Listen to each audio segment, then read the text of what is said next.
All right, so today we are going to be looking at some baseline out of bounds basketball plays. Now, personally, one of my favorite parts about being a coach is the baseline out of bounds basketball play. And this is where, for me as a coach, I love to really get creative. I like to draw up plays that can result in quick and easy baskets, but also, may have another opportunity in there for a jump shot or just to get the ball in bounds, right? It's where, as coaches, we can really, bring our playbook to the test and really, show what we can draw up and what we can do as youth basketball coaches or as basketball coaches in general. So today we're going to look at a few of my favorite baseline out of bounds basketball plays. They're going to have multiple options. Like I said, you can score on these, you can take a jump shot on these. Some of them you can just get the ball inbounds. And we're going to look at lots of different ones for lots of different skill sets too, right? Some of these are going to be easy enough so that you can do them with your younger basketball teams, but some of them might be, a little bit more complicated, a little bit more intense that you can draw them up with some older teams as well or a more skilled team. Okay, so let's get into some of these. All right, so for this first baseline out of bounds basketball play, we're going to have three players line up here in a straight line, and we're going to have one player on the opposite side of the ball on basically line by themselves. Okay, so let's take a look at this. So we are going to have first number 3 cut to look for the basketball. So number 5 and number 4 are both going to set a stagger screen, right? Number 5 setting that first one, number 4 setting that second one, as number 3 is cutting to look for the basketball. So if we can get the ball in right here to number 3, that is our first option, right? We want that. We want them to get the ball in there to number 3 for that easy layup. But we understand that that might not always happen, and it's probably not going to happen. So number 3 is going to continue cutting and move out of the way. And then as that is happening, number 2 is then going to sprint over here. Number 4 and number 5 are both going to set a double screen there on number 2, and number 2 is going to curl to the basketball to receive an outside shot.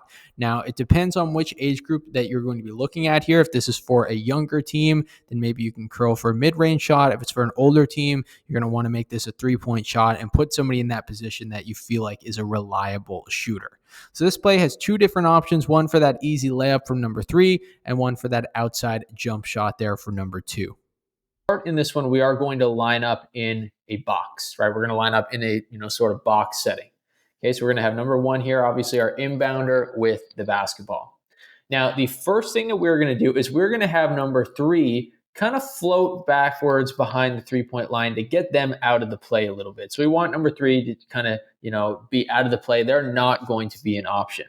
The first thing we're going to have number 2 do is sprint. The first step of this one is number 2 is going to sprint right here to look for a shot. Now, as that's happening, number 4 is going to step in, and they're going to set a screen for number 2 as number 2 sprints and curls for an outside jump shot. So number 4, like I said, is setting that screen. Now, after that happens, and we do have that option here to pass the ball to number 2, potentially for an outside jump shot, but as that happens, number 4 is going to sprint right here and set a screen for number 5. Okay, number 5 is going to come off that screen and look for the basketball, and number 4 is going to roll. So we have two options there. Number 5 is going to cut to the net and look for the basketball. And number 4 is going to cut to the net as well and look for the basketball. So we have multiple different options with this play. We have number 2, we can pass the ball there for a shooter, right? It curls. We can pass the ball here to number 5, who's coming off that screen, and we can pass the ball to number 4, who is rolling to the basket. As I mentioned in this particular play, number 3 is not really an option, right? We're not really worried about number 3. We're just getting them out of the play. But again, if you have number 3 as a three-point shooter, you maybe want to lob it into them. If these options aren't there, then that option is there as well. But, overall, we're going to get it into one of these players down low. Okay, so the next play that we're going to look at is called box green. And the way this is going to work is we're going to set multiple screens here, and eventually one of those screens will end up with somebody cutting to the basket and rolling to the basket. So it is a box set, and we're going to start off in a box, obviously, as you can see, and we'll talk about that in a minute. But like I said, there are multiple screens involved here. It's not your basic box set. We're just starting off that way. So let's take a look at it. We do have multiple different options with this one. So the first thing that we're going to do here is kind of make it look like this is our usual box play. So what we're going to do first is have number 3 come up here and set a screen for number 2. So number 3 is making their way up, and they're setting that screen for number 2. Now, as that happens, number 2 is going to come off the screen and they're going to head over to the 3-point line. So this actually is an option that you have. If you have a really good 3-point shooter on your team, say you're an older team and you have a 3-point shooter that you might want to get open, this is a good initial option that might actually be able to work for your team. But it's not the main option of this play. Now, what we're going to have next is number 5 set a cross screen. They're moving in a diagonal line right here for number 3. So number 5 is making their way up, and they're setting that screen right here for number 3. And number 3 is going to come off the screen and cut to the basket and look for the basketball. So that's number 3. They're coming off that screen, cutting hard to the basket and looking for the basketball. But as that happens, number 5 is going to roll to the basket. So we actually have 2 different options here for a layup, right? We'll either have number 3 right here on that initial cut, but we'll also have the opportunity to maybe get it over to number 5 as well as they are rolling. Now, last but not least, you also have number 4 here. Number 4 can pop up to the 3-point line as a safe option, as a kind of last resort kind of option. But your main options are going to be number 3 or number 5 as they get to the basket. So let's reset that a little bit now and run it one last time to look at. So again, we're going to start here in a box. Number 3 is coming up to set that screen for number 2, and then number 2 is coming off that screen to the 3-point line to look for a 3-point shot. Now, as we are reset, number 5 is coming up here to set that screen for number 3. They're setting the screen nice and hard.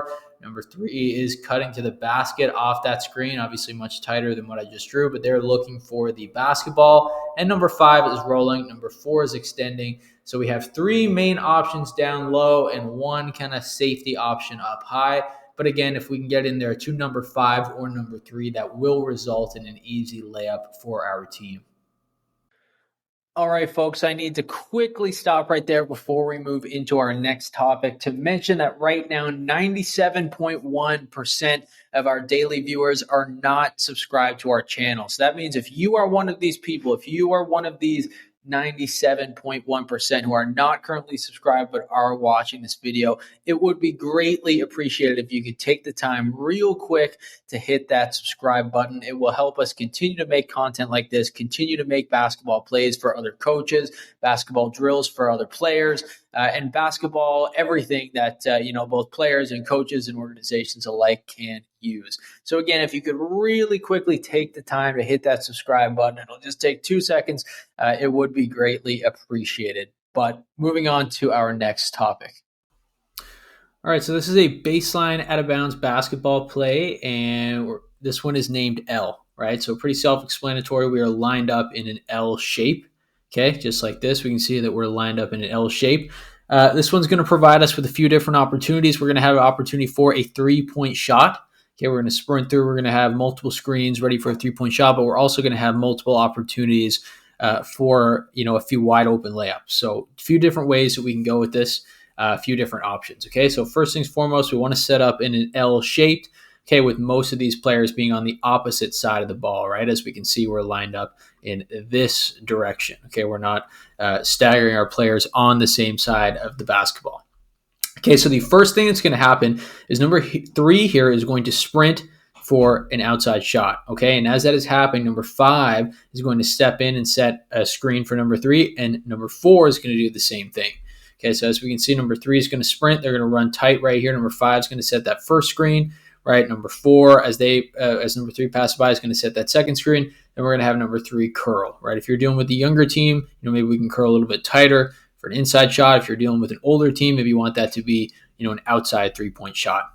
As that is happening now, we're going to have number 2 set a diagonal screens. They're going to sprint up here, and they're going to set a tight screen for number 5. Number 5's coming off of that, and they're going to curl and look for the basketball to see if they can get a wide open layup right here. Okay, so just then we have 2 different options. We have that 3-point shot or inside shot depending on the age group, or we have a wide open layup here. If that doesn't work, number 5 is going to clear out, and then number 4 is going to set a cross screen right here for number 2, and that same action is going to happen. Number 2 is going to sprint to the basketball, and number 4 is going to roll. So now we have another option here for a layup, another option here for a layup.